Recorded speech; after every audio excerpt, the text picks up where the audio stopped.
And a very deep aspect of Dhamma is Sunyata, emptiness.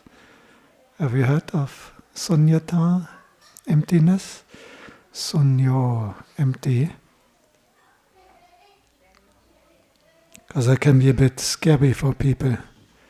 Most people are afraid of emptiness. And there's a normal tendency of the human mind to accumulate.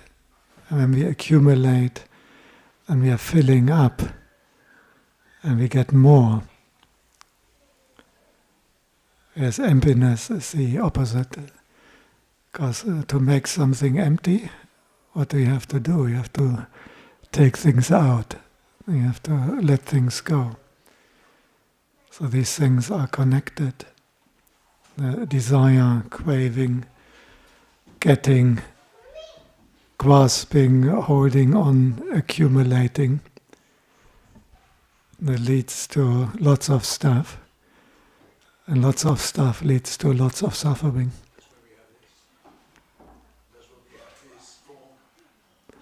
That's why we have this form, because exactly. So next time you're out of the body, don't crave for a new one. Without the body, it's more empty of body. It's not yet a complete emptiness, but in the arupa jhana, there's no form, emptiness of form, you could call it. And and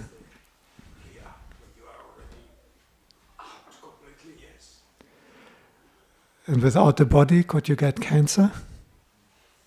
Could you get cancer if you don't have a body? You see. This never occurs to us. And if someone gets cancer, we blame it on all kinds of things, but no one says, oh, this is because I have a body. But the body is a necessary condition for getting cancer, for getting any kind of sickness.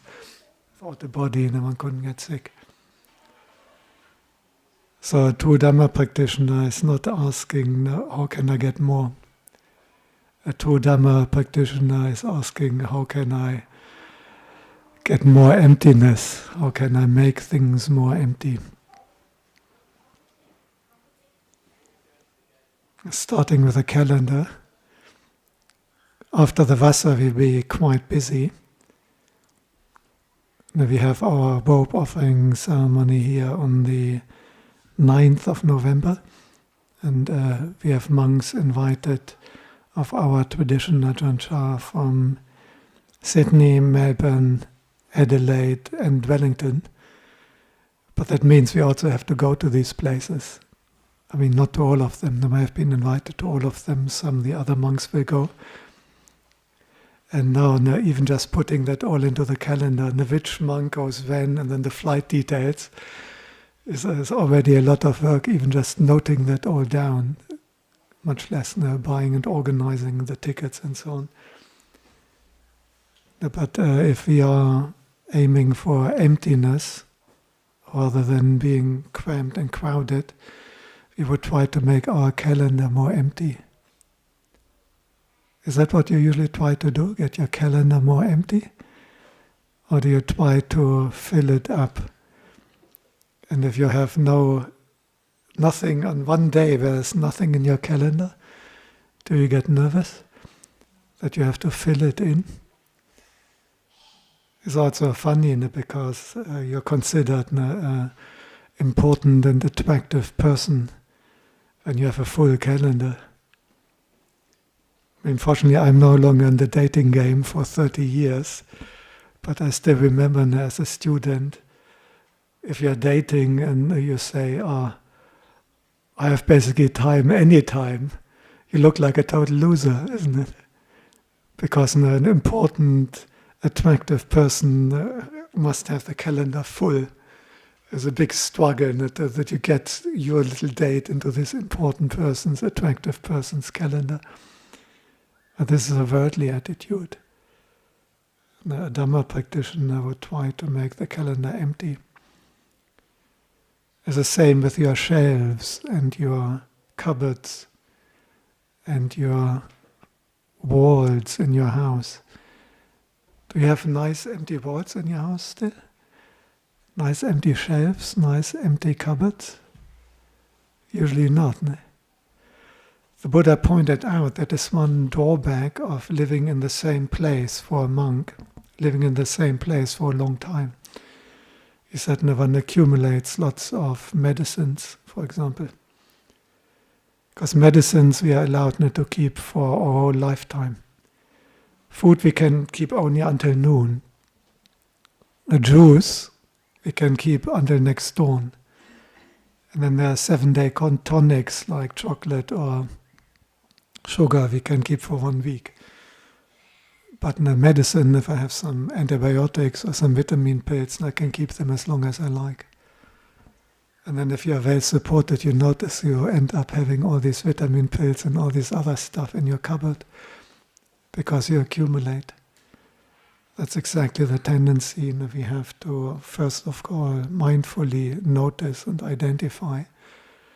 We have to identify the underlying causes and a craving, grasping.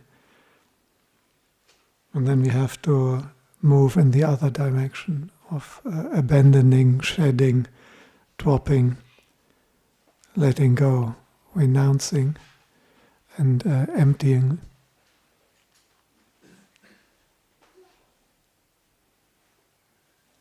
It's not only material things. What is the most heavy possession that we are dragging around with us? The body is already heavy, I agree on that one. Particularly as long as one considers the body as my body. This is the most heavy thing we're dragging around. I, me, mine, and self. This is a big weight.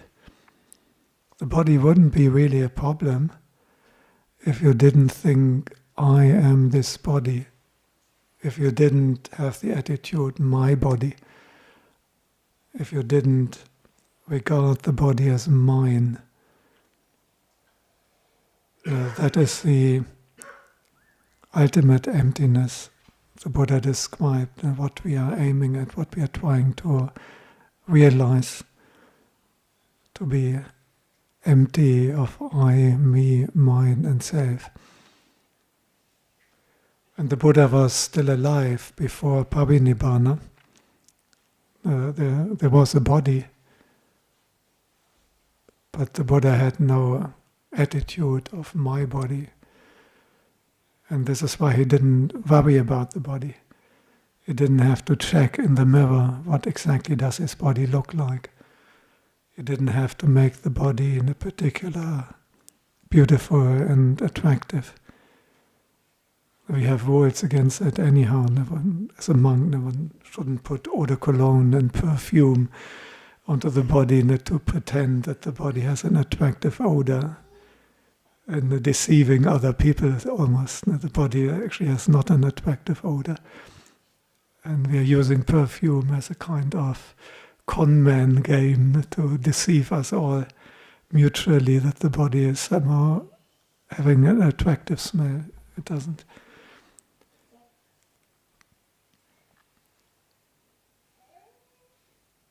Why are we so concerned when they take a photo of you?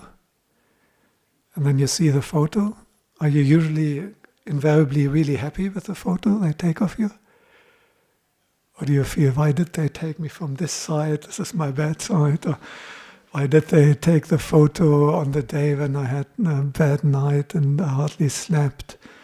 And I didn't even have a chance to brush my hair. And why are we so concerned about it? It's only because of I, me, mine, my face. This is how I look. So this is the biggest thing that we have to empty our mind from, the attitude of self, I, me, mine, Sakkāya-Diṭṭhi, entity view. But you can describe the whole path of Dhamma practice as moving towards emptiness, moving towards shedding, giving away. abandoning, dropping, rather than accumulating and holding. And it starts with what you did today, by giving dana. If you had that stuff in your cupboard before, now your cupboard is more empty, and now here we have it in the cupboard.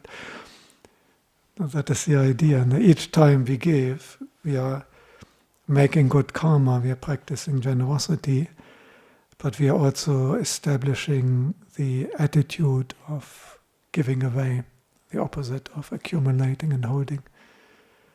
This is why the Buddha explained that chaga, the quality of letting go, giving not just in the sense of making good karma, but giving just in the sense of letting go, called chaga in Pali. That is a natural quality of a stream enterer. A person who has seen the Dhamma, with the vision of Dhamma arising, whatever is of a nature to arise, that is of a nature to cease. Whatever comes, it goes. Whatever originates due to causes, it will also end when the causes end. That's the vision of Dhamma. And the person who has got that insight into the Four Noble Truths, and they have freed their heart from the first three fetters of entity view, Sakkāya-Diṭṭhi, of doubt and existential uncertainty, vicikicca, and silabhata, paramasa, clinging to rites and rituals. They know you can't become enlightened by any external activities with the body or speech. Someone who is a stream enterer, they have that as a natural quality. They're always generous. And that generosity is so strong in their mind that the Buddha gave us a rule, which Ajahn you just recited today when we did the Patimokkha. It's one of the Patidesaniya rules in the Patimokkha. Seka samatani kulani. The Sangha can make a decision that a certain family is considered like having that quality of a Seka, of someone in training, of a stream enterer, and they're so generous that they have to be protected, and then monks can go to that house only if they have a direct personal invitation. They couldn't go to that house just on arm's round. Because these people are so generous, the moment they see a monk, they will immediately ask whether they need anything. And the monks, if they have any need and say it, they will just get it, even if they don't have enough to eat themselves. I haven't really seen that officially done nowadays, but it's a good thing to have that in mind. That some people are so outrageously generous that they would give away their last shirt, so to speak. And the Buddha pointed out, this is natural for a stream enterer, because they have seen that level of emptiness, and at least they don't have that view of self anymore. They still have thoughts and perceptions of I, me and mine, but they don't have Sakkāya-Diṭṭhi, entity view, a view of a self anymore. So the first thing is simply in generosity. Each time we give, we are countering the tendency of grasping, holding and accumulating. But then we are also keeping precepts. So you make your life empty from killing. This is a form of emptiness. There's something lacking. The violence, hurting and harming other beings, not to the extent of even killing them. You gain that emptiness by keeping the first precept. The second precept, not stealing. Obviously, if someone tries to give everything away, the act of taking things which are conventionally belonging to others and stealing it from them is obviously completely absurd. This is again why for a stream enterer, someone who has seen the reality of Nibbana, this idea wouldn't even occur. They keep the 5 precepts quite naturally. If we want to train that we understand that even what we conventionally consider our own really isn't our own, or me or mine, now how could we take something from others? Then being committed and loyal to the spouse or partner, not taking away partners of other people, not accumulating little romantic conquests. There's another form of accumulating more partners, very common nowadays.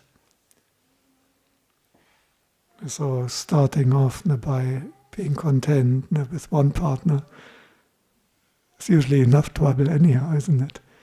So why are people so keen accumulating all these number of affairs and relationships, and maybe even at the same time? It's a very complicated and difficult life. There's lots of problems.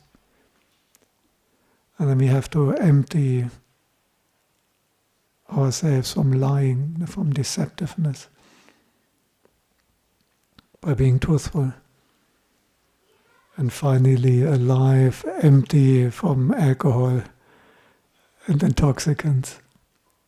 That's a form of emptiness. Intoxication is no longer there. The next step is sense restraint. Now that's obviously a form of emptiness. If you are on YouTube all day, if you are on Amazon all day, shopping, buying, if you are playing video games all day, is that an empty mind? Is a distracted mind? We notice that it's not only that we want more physical possessions, buying, filling up the cupboards, filling up the loft, filling up the basement. Be careful that you don't end up as a hoarder. Have you read about these people with a mental disorder? They're known as hoarders, and they fill their house up to such an extent that there's no space to live anymore.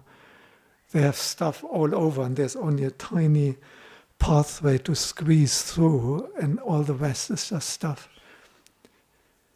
It's a known mental problem some people develop. The ones who accumulated wealth and money. Oh, they did that? Money and wealth. Yeah. No. There are some who accumulate a lot. They have so much, they still think they have nothing. Yes. But don't worry what others accumulate. Worry what you accumulate. That is a crucial one. We have to look at what we accumulate. And once we are accumulating the physical possessions and the virtual money, because all your money in the bank is only virtual, and don't think that there's a pile of money which belongs to you sitting in the bank. It's just some little electric charge in some server somewhere, hopefully, or Bitcoin. Once we're accumulating these things, we also start accumulating mentally, for example, experiences.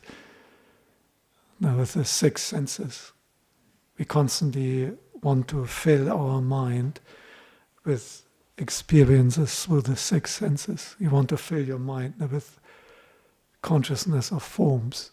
You want to see forms. You want to hear sounds. Of course, usually the nice ones. You want to see beautiful things, and you want to hear beautiful music. And so through all the 6 senses, beautiful fragrance, beautiful, pleasant tastes. Why do people accumulate so much weight? Why do they become so big, even obese? It's not maybe in the men so much that they want to accumulate bodily bulk, but what they want to accumulate is this experience of eating, that sensual experience, the filling up with that. Bodily sensations. There's so much of the things what we pay for, whether it's a cruise or a new car. It's about what our body feels and experiences. There's a basic reason we need a house. Looking after and sheltering this body. So sense restraint is going the opposite direction and making our life more empty of sensual experiences, of any kind of sense impact. The less sense contact, the better. The less experience, the better. The people think nowadays they have to do everything, having to go to every country. My father would love to do that, having been in every country. But this doesn't make you empty. Being content where you are, being content with what you have. The contentment is really good, because it means if you're content, at least you don't accumulate more. So the first step is contentment, being happy with the experience we have and we can afford, being happy with the money we have and so on, being happy with the partner you have, the spouse, being content with that. And once we develop contentment, and then we can go even beyond that and see what can we chuck out. Is that what you usually think when you walk around in your house? What can I chuck out? Or do you think, what can I buy additionally? You can go on Amazon and all the other online platforms, and this is where you can buy more things.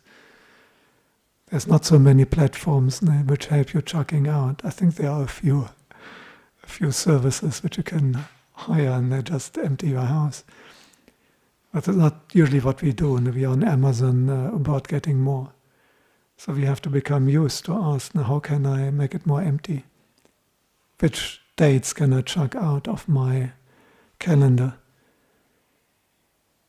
Do I have to accumulate all these friends on Facebook, all these followers on my Insta, on your TikTok, in your contacts?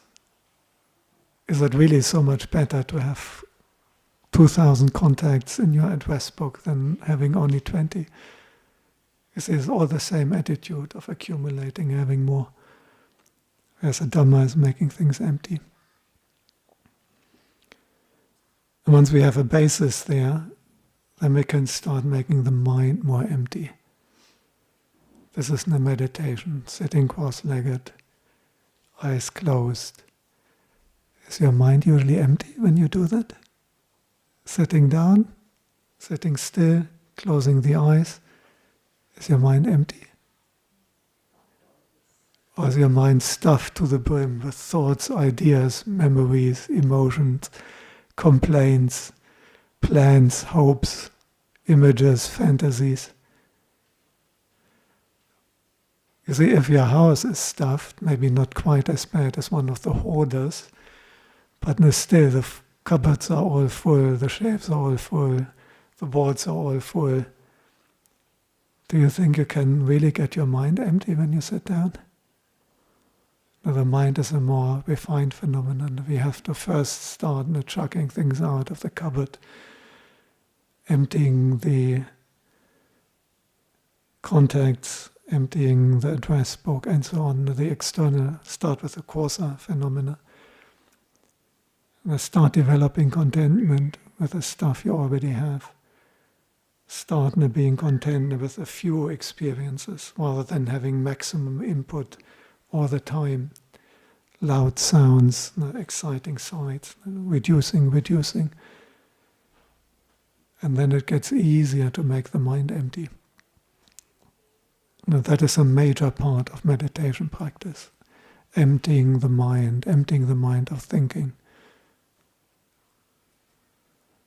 Why do you think so much? Because you think it's your thought. I am the thinker. There's a very strong identification. If you investigate, what do you think? There's this delusion of I'm the thinker.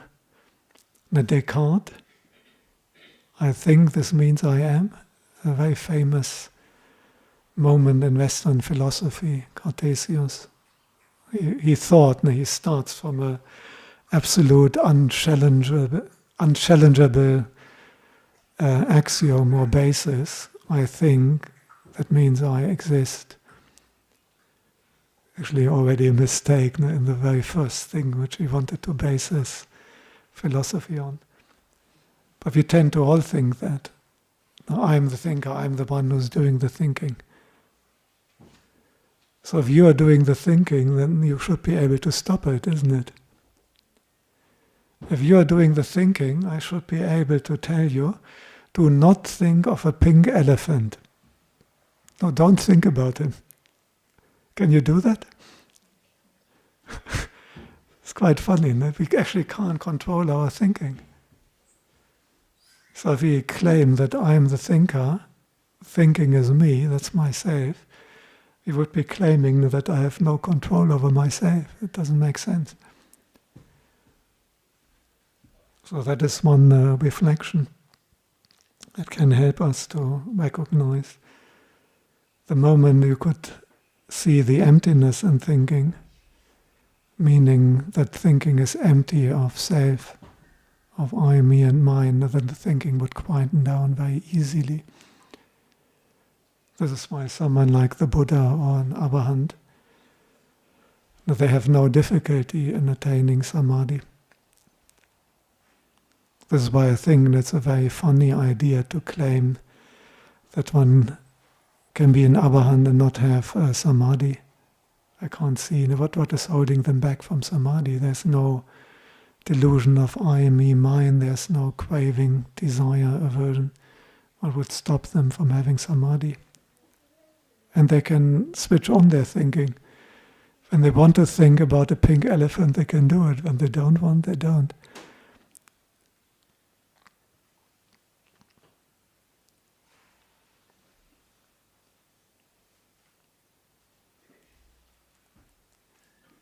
So can we empty the mind of thinking? And of course, what underlies the thinking is not only the delusion of I, me, mine. It is also a craving. It's also aversion. It's also fear. If you analyze what do you think about, as the people you are attached to and you love, or as the people you hate, as the things you want to get, desire, or the things you want to get rid of. This is what we are pondering all the time.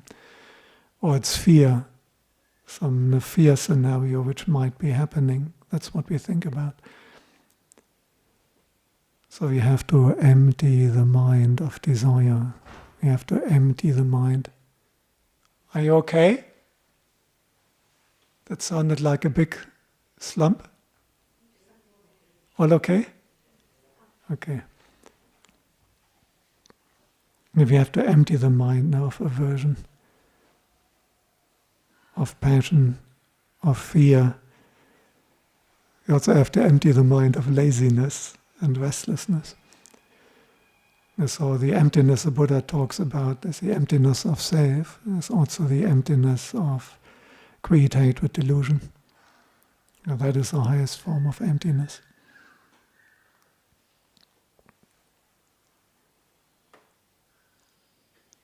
So in our meditation, don't try to get more. Such a common mistake. People meditate in order to get jhana, to get samadhi. The same attitude, like getting a new car, a new iPhone, a new house. Now I'm getting something more. Now I also have jhana or samadhi on top of all the stuff in my cupboards and so on. It doesn't quite work like that. Because samadhi is a state of letting go. Not total letting go yet, no, but a lot of letting go. All things connected with the body and sensuality, let go of in samadhi. So it's important to see it more as an exercise of letting go and emptying rather than an exercise of getting. And even more so about getting enlightened, becoming enlightened. We say that conventionally, but enlightenment is the end of becoming. Bhava nirodho nibbānam. The end of becoming is nibbana, the end of being. the end of existence. This is what leads to Nibbana, not more, not having more, not getting more. So I recommend that even if you're not yet quite on the very refined level of emptiness, in your life, in your meditation, all around, have emptiness as a goal rather than fullness. And look around, what can be empty? What can get out? What do we have too much? What is something I can give away and shed? Whether it's your money and your possessions in terms of generosity, whether it's your activities in terms of sense restraint, whether it is input through all the six senses. Again, sense restraint, emptiness through that. And same in meditation. If something comes up in the mind, it's certainly not Nibbana, because Nibbana doesn't arise. It's not something that comes up. If it comes up, now by definition it's a sankhara, it's conditioned. And so chuck it out. I mean, meditation in a sense is the easiest thing to do. You couldn't have a more clear instruction. Whatever arises in the mind, chuck it out, let it go. All sankharas. And if we can empty the heart of all sankharas, then you experience the asankata. If you empty the mind from all conditioned phenomena, then you experience the unconditioned. That is enlightened. The experience of the unconditioned is enlightenment.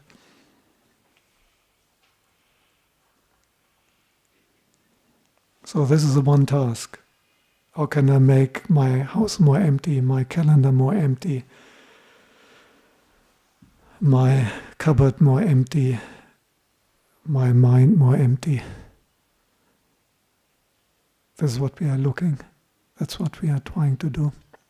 Emptying. That's why I thought emptiness relates to peacefulness and happiness. Yeah, someone is sharing her experience in meditation of emptiness, and maybe it was to. I don't think I can easily summarize it for the YouTube, but the important aspect is that we have to learn that emptiness is not as scary as we first perceive it, but that is actually a state of happiness, and that we are better off if we are more empty, because the conditioning we have is that we associate happiness with having more things, and we associate giving things away with less happiness. And this is very important what you described, that we have some experience directly in our own personal meditation, where we notice the moment we let go and we can establish more emptiness, that it actually feels better. Because that gives us the courage to go deeper into emptiness. The supreme descent into emptiness, as the Buddha calls it in the Shota Sutta on emptiness, Chula Sunyata Sutta, Majjhima Nikaya. He describes it in a very gradually. You can even, with a monastery, for example, right now the monastery is not exactly empty. There's many people here. But now after the evening session, when I go back to my kuti, it's very empty, there's no more humans. And then you can have this beautiful reflection. You can look towards Dagilar National Park in my kuti, and I can reflect that the forest is now empty of people. And then you notice that it actually feels really good if there's solitude. In whichever way we do that reflection, the important point is that we notice, it's actually not true that fuller is better. But you notice in your own experience that more empty is actually better for you. That is a crucial insight. And once you notice that in one aspect, you will have so much more courage to continue emptying. It's no longer so scary. It's the same in meditation. Normally in our life, and if we think these thoughts and all these ideas and plans we have, that this will somehow help us.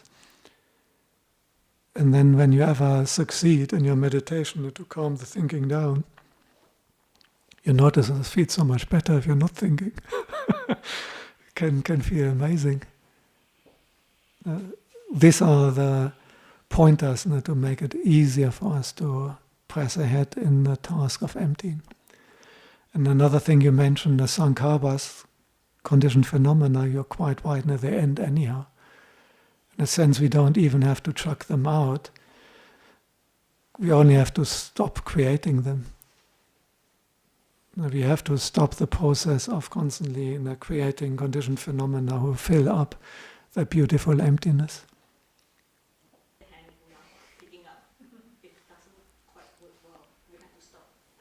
Totally agree. Very important point. Someone points out that we are so full of information and data. This is why everyone constantly needs more data on their internet and on their mobile plan. I need more data, not enough data. You need a higher download speed. But this is all information data, is basically the same thing. And I totally agree, it's a big problem that we are filling our mind with too much data, too much information. Now imagine all those great Arahants in the Buddha's time, how much information would they have in some little village in ancient India. And it's actually not so different. Ajahn Mun, when he grew up, and even Ajahn Chah, was again very similar. They had very little data and information. So I totally agree. That is one emptiness which is very practical. Can you empty your mind of all this data and information? Do we need all this data? Less data is more happiness, more emptiness. Yeah. Empty your computer. It's the same thing happens on the computer. Do you notice how that thing gets full? And I remember when I was in school, and the first kind of affordable PCs occurred in the 1980s, C64. It was called C64, Commodore C64, because it had 64 kilobyte. This is complete joke nowadays. No? But nowadays, even if you have a 1 terabyte computer, before you know it's all full with all these long videos and whatnot. This is exactly what we are talking about. You see it excellent with data. Thank you for that simile and example. If water can be empty without a cup. I think this is a little bit a koan, so you can't really give a conceptual answer on that. You only can experience it in your meditation. I mean, Ajahn Chah used to give the simile of still flowing water. But that is also a kind of a Zen-like koan. It takes the qualities of both. Now, what I meant with the mind and body, there are a rebirth which is in the formless realms. There's no body, there's no form even. And there's a very exalted samadhi state lasting for many, many eons. And so without the body, we would be better off. We can't quite imagine that because we are so used that everything, happiness comes from the body, but if anyone who experiences the samadhi without body or without form, that they will notice is even superior. So it wasn't meant fully Zen-like. But in the human body, it's true, you obviously have that always connected. The body and mind, there's always a connection, interacting. Isn't that right? The nature of the mind is just keep thinking, keep getting data, but as long as you don't react to it, it's really okay. Whether you want to delete or not, it's still there. Yeah. Also, the more data in your mind, the more thinking. If you have no data, it will be difficult to think, because usually the thinking is just juggling these different data. This is why the more you know, so to speak, the more you accumulate information and data, the more you're thinking, like a professor. They forget everything because they're always thinking. They have no mindfulness because the mind is constantly thinking, because there's so much data to connect and juggle around with. So if you put in less, then it also reduces this whole thinking thing. Okay, well, this assembly seems to be empty of questions. No more questions, empty of... The true meditation starts when you are empty. That is when it starts. No, I would say that Thinking mind, when you stop with the thinking mind, this is not where meditation starts, this is where it ends. If you are truly empty, then no more need for meditation. And then there's bhavitang developed, done, the meditation is done, and the person is empty. When the delusion of self is gone, when created delusion is gone, that's the end of meditation.